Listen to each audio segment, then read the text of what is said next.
राधे राधे। जय श्री कृष्ण। आप सभी दर्शकों का आपके अपने चैनल धार्मिक कथा और कहानियों में मैं आप सबका हार्दिक स्वागत करती हूँ। आज आप सुनेंगे ज्येष्ठ मास महात्म्य का 25वां और 26वां अध्याय। अध्याय शुरू करने से पहले सर्वप्रथम भगवान श्री हरि विष्णु का ध्यान करते हुए कथा का श्रवण कीजिए। स्कंद जी ऋषियों से बोले कि हे ऋषियों, नारद जी के चले जाने के बाद सब व्रत द्विज ऋत्विज पुरोहित वर्ग को बुलाकर पुण्यतिथि में राजा अश्वपति ने राजा दमत सेन के आश्रम में जाने के लिए यात्रा की। राजा अश्वपति ने राजा दमत से आश्रम में दन्न में जाकर शाल वृक्ष के सहारे बैठे हुए महात्मा दमत सेन को देखा। वे उस समय कुशा के आसन पर स्थित थे। उन नेत्रहीन राजा को देखकर राजा अश्वपति ने उनको आदर पूर्वक नमस्कार किया और उनके निमित्त वचनों से अपना मतवय उनके सामने निवेदन किया। सत्यवान के विषय में राजा अश्वपति का जो कुछ भी विचार था वह सब कुछ कह दिया और अपना अभिप्राय भी उनसे कह दिया।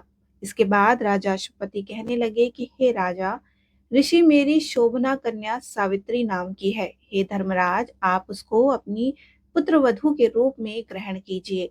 यह सुनकर राजा दमत सेन बोले कि हे राजन, हम लोग राज्य से वंचित हैं। वनवास का आश्रय लेकर तपस्वी के धर्म जैसे अपने इस जीवन को व्यतीत कर रहे हैं।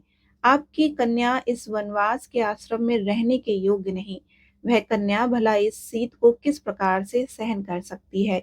यह सुनकर राजा अश्वपति कहने लगा कि हे राजा, इसने सब कुछ जानकर ही ऐसे पति को वरा है। आपके पुत्र के साथ इसका विवाह संबंध स्वर्ग के समान सुखदायी होगा, इसमें कोई भी संशय नहीं।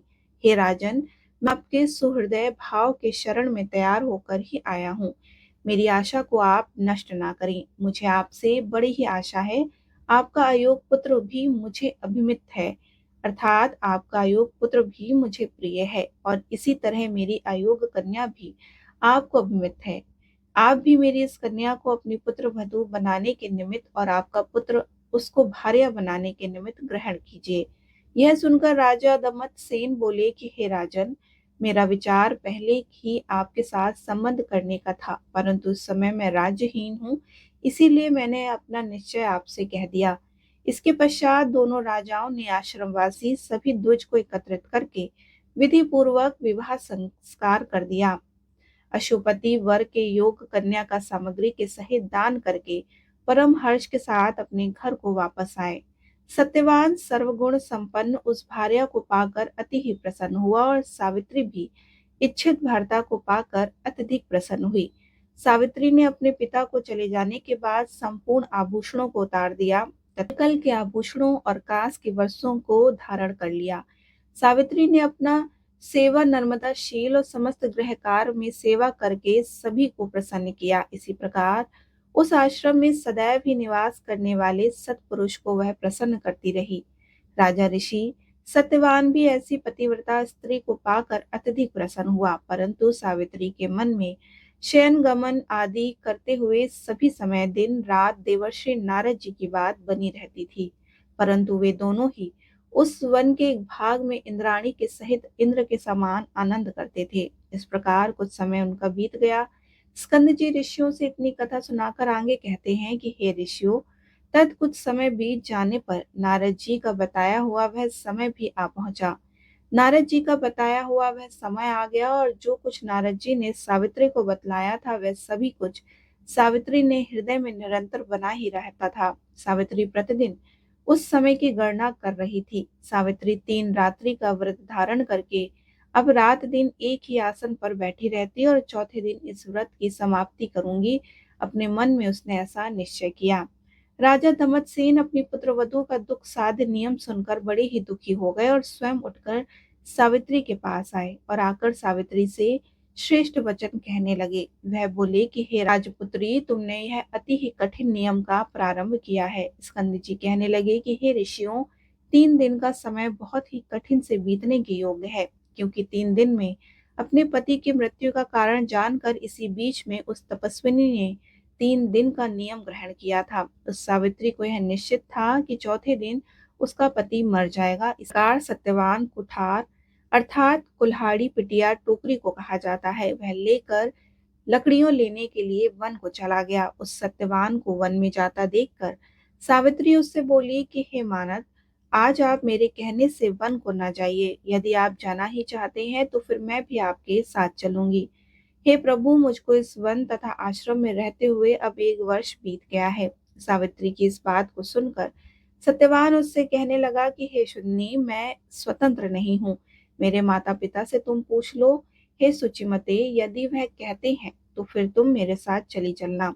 अपने पति सत्यवान के द्वारा ऐसा कहने पर वह कमल नेत्री अपने सास ससुर के पास गई और उनके चरणों में प्रणाम करके वह उनसे कहने लगी। सावित्री ने अपने सास ससुर से कहा कि मैं वन देखने के निमित्त इनके साथ जाना चाहती हूँ, आप मुझे आज्ञा दीजिए।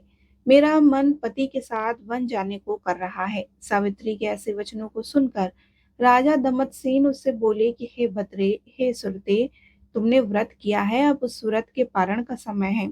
उस व्रत का पारण करो और पारण के पश्चात तुम वन को जा सकती हो।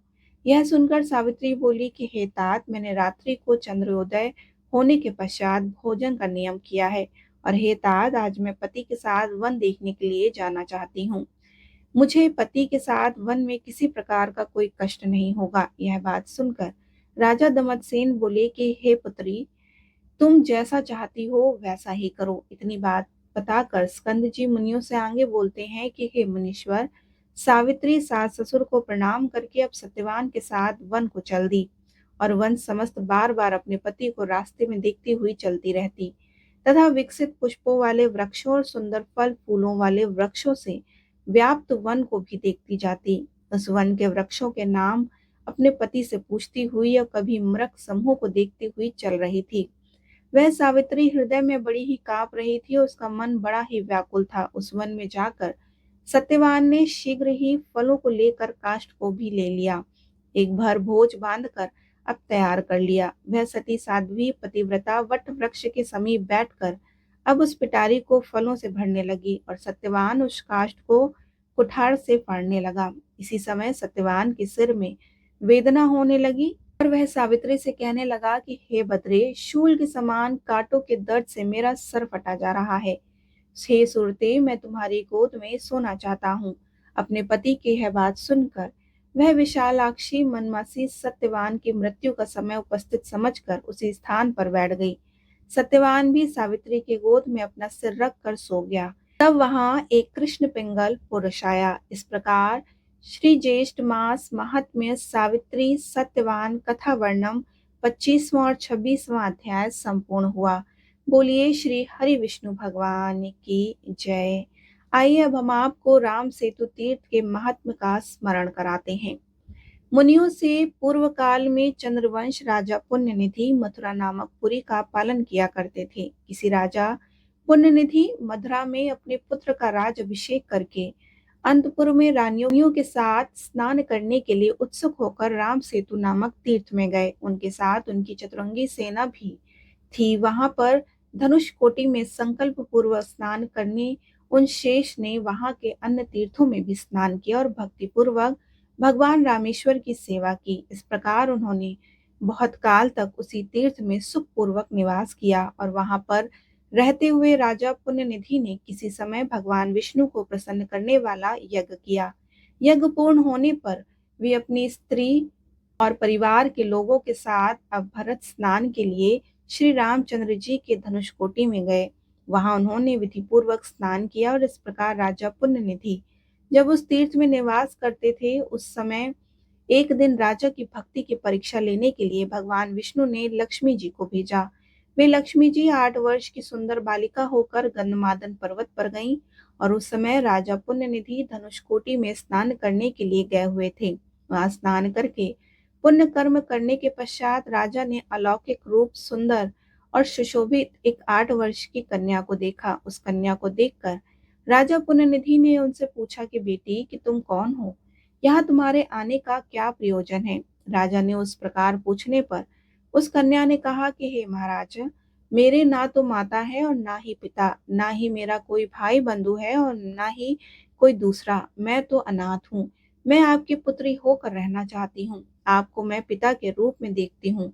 सदा ही आपके घर में निवास करूंगी, परंतु मेरी एक शर्त है, जो मुझे हाथ से पकड़े अथवा हठपूर्वक खींच कर ले जाए, उसको यदि आप दंड दें, तभी मैं आपके घर में आपकी पुत्री होकर रहूंगी। हे भद्रे, जिसके प्रति आपका अनुराग होगा, उसी मैं तुम्हें समर्पित करूंगा। बेटी, आओ अब मेरे घर चलो और मेरी पत्नी और पुत्री होकर अंतपुर में स्वेच्छा के अनुसार तुम निवास करो।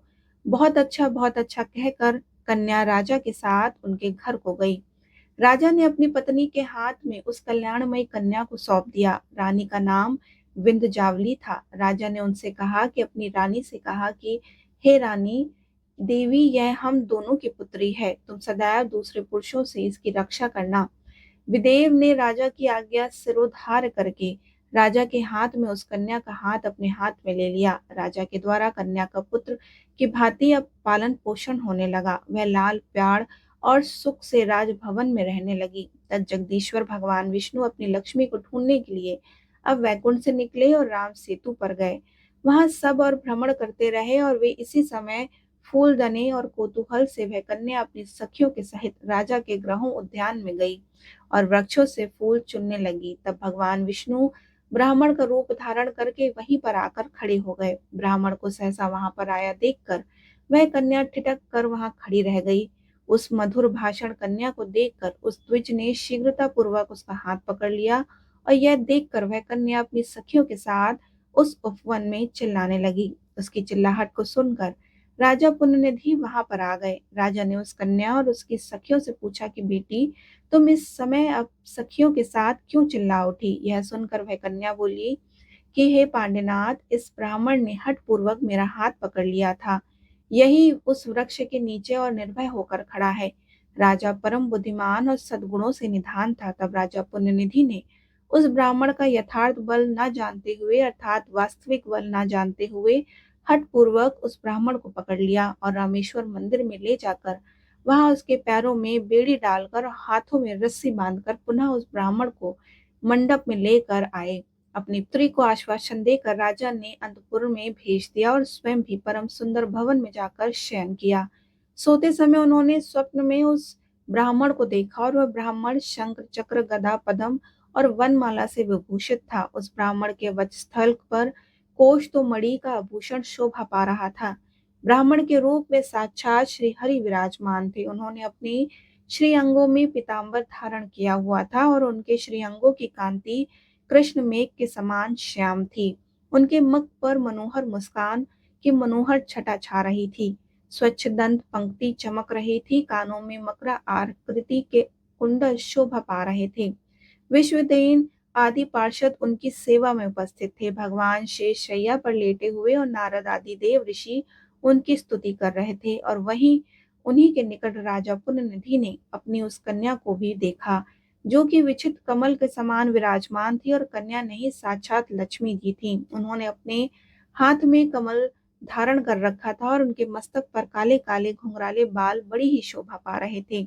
इस प्रकार राजा ने रात्रि में अपनी उस कन्या को महालक्ष्मी के स्वरूप में देखा। यह देखकर राजा शेषा उठकर बैठ गए और अपनी कन्या के घर में गए। वहां कन्या को उसी रूप में देखा जैसे स्वप्न में उस कन्या का दर्शन हुआ था। प्रातःकाल सूर्योदय होने पर राजा पुण्यनिधि अपनी उस कन्या को साथ लेकर रामेश्वर मंदिर पहुंचे और फिर उस श्रेष्ठ मंडप में गए जहां पर ब्राह्मण को रख छोड़ा था। राजा ने वहां ब्राह्मण देवता को उन्हें साक्षात श्री हरि के रूप में देखा, ठीक उसी रूप में जैसे कि स्वप्न में उनका दर्शन हुआ था।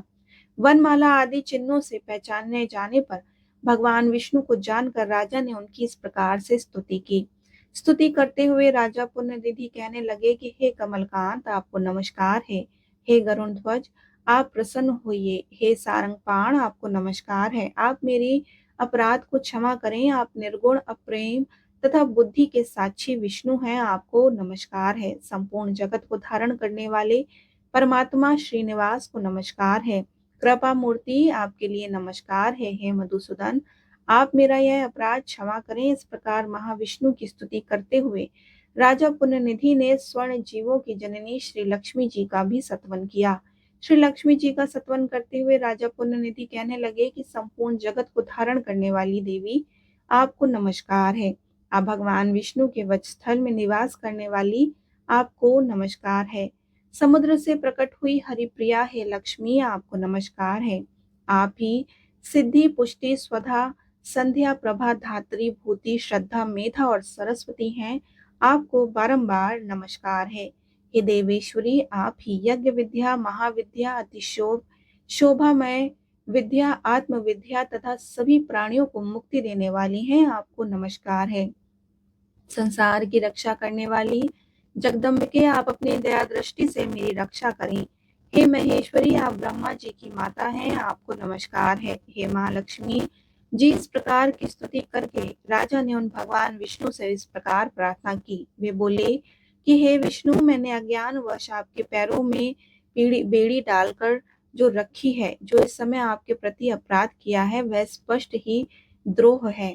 आप मेरे इस द्रोह को क्षमा कीजिए। हे मधुसूदन, आप संपूर्ण जगत के पिता हैं और पिता को पुत्र का अपराध क्षमा करना चाहिए। आपने अपराधी दैत्य को अपना स्वरूप तक दे डाला है। हे भगवान, मेरे भी इस अपराध को आप क्षमा कीजिए। हे कृपा निधि, मारने के लिए आई हूँ पूतना को भी आपने अपने चरण कमलों में स्थान दिया। हे प्रभु, मेरी भी रक्षा कीजिए। लक्ष्मीकांत के हे केशव, मुझ पर अपनी कृपा दृष्टि बनाए रखिए। राजा के इस प्रकार प्रार्थना करने पर भगवान विष्णु ने उनसे कहा कि हे राजन, मुझे बंधन में डालने के कारण तुमको जो भय हो रहा है उसे तुम त्याग दो। तुमने इस तीर्थ में मेरी प्रसन्नता के लिए यज्ञ किया, अतः तुम मेरे लिए प्रिय भक्त हो। शत्रु दमन में भक्तों के अपराध सदा ही क्षमा करता हूँ। तुम्हारी भक्ति जानने के लिए मेरी ही प्रेरणा से मेरी प्रिय लक्ष्मी तुम्हारे घर आई थी और तुमने इनका भली भांति संरक्षण किया, अतः मैं तुम पर बहुत ही संतुष्ट हूँ। संसार में जो पुरुष मेरे स्वरूप भात इन महालक्ष्मी में भक्ति रखता है, वह मेरी मेरी भक्ति कहलाता है, और जो इनसे विमुख हो वह मेरा द्वेष पात्र माना जाता है। तुमने भक्ति पूर्वक इनका पूजन किया, अतः तुम्हारे द्वारा मेरी भी पूजा संपन्न हो गई। क्योंकि यह लक्ष्मी मुझ में अभिन्न है, इसलिए तुमने मेरा अपराध नहीं, मेरा पूजन किया है। मेरी स्वरूपभूता लक्ष्मी संपूर्ण जगत की माता तथा वेत्र रूपा है। इनकी रक्षा करते हुए जो तुमने मुझे बंधन में डाला है, वह मुझे अत्यंत ही प्रिय है। यह लक्ष्मी वास्तव में तुम्हारी पुत्री ही है। भगवान विष्णु के ऐसा कहे जाने के बाद देवी लक्ष्मी ने राजा पुण्यनिधि से कहा कि हे राजन, तुमने अपनी मेरी रक्षा की और इससे मैं तुम पर बहुत प्रसन्न हूँ। तुम्हारी भक्ति का शोधन करने के लिए मैं भगवान दोनों यहाँ पर आए हैं और तुम्हारे मन संचय रूप योग और भक्ति भाव से हमें बड़ी प्रसन्नता हुई। अब दोनों की कृपा से तुम्हें सदा ही सुख की प्राप्ति होगी। हमारे चरणों में तुम्हारी अविचल भक्ति बनी रहेगी और देह वासन होने पर तुम्हें पुनर्वृत्ति रहित मेरा सायुज मोक्ष प्राप्त होगा। भगवान विष्णु की भक्ति से युक्त तुम्हारी बुद्धि सदा ही धर्म में रहेगी। तदंतर भगवान विष्णु ने पुनः राज्य पुण्यनदी से इस प्रकार कहा, हे नृपश्रेष्ठ, तुमने जिस प्रकार मुझे यहाँ पीढ़ी से बांधा है, उसी रूप में मैं इस मंडप में निवास करूंगा। सेतु माधव के नाम से मेरी यह प्रसिद्धि होगी। जो मनुष्य यहाँ मुझ पर सेतु माधव की सेवा करेंगे, वे संपूर्ण मनोरथ और अंत में सायुज मोक्ष को भी प्राप्त होंगे। तुम्हारे द्वारा किए हुए मेरे तथा लक्ष्मी जी के स्तोत्र को जो प्रसन्नता पूर्वक पढ़ेंगे, सुनेंगे और लिखेंगे, उनकी मेरी परम धाम से कभी भी पुनर्वृत्ति नहीं होगी। राजा पुण्यनिधि के ऐसा कहकर भगवान विष्णु सदा ही पूर्ण रूप से वहां निवास करने लगे। राजा ने सेतु माधव रूपी भगवान विष्णु को प्रणाम करके भक्ति भाव से उनकी महापूजा की और श्री रामेश्वर का सेवन करके अपने घर को प्रस्थान किया। मथुरा में उन्होंने अपने पुत्र को राजा बना दिया और स्वयं जीवन भर उस परम उत्तम सेतु तीर्थ में निवास किया। देहवासन होने पर राजा ने मोक्ष को प्राप्त कर लिया। उनकी पत्नी भी उन्हीं के साथ मृत्यु को प्राप्त हुई। उस पतिव्रता ने भी पति के साथ उत्तम गति को प्राप्त किया। जो सेतु तीर्थ में भक्ति पूर्वक प्रतिदिन सेतु माधव का दर्शन करते हैं, उनकी कभी भी पुनर्वृत्ति नहीं होती। जो सेतु तीर्थ में रेणुका का लेकर गंगा जी में डालता है, वह मृत्यु के पश्चात भगवान विष्णु के वैकुंठ धाम में निवास करता है। जो गंगा जी का जल लाकर भगवान राम को स्नान कराता है और उसके भार को सेतु तीर्थ में रखता है, वह निश्चित ही परम ब्रह्म को प्राप्त होता है। हे ब्राह्मणों, इस प्रकार तुमसे भगवान सेतु माधव की महिमा का वर्णन किया। इसके यहीं पर संपूर्ण करते हैं। इसके आगे की कथा हम आपको अगले वीडियो में सुनाएंगे। आपको वीडियो कैसी लगी हमें जरूर बताएं। वीडियो अच्छे लगे तो लाइक, शेयर और सब्सक्राइब करना मत भूलिए। राधे राधे।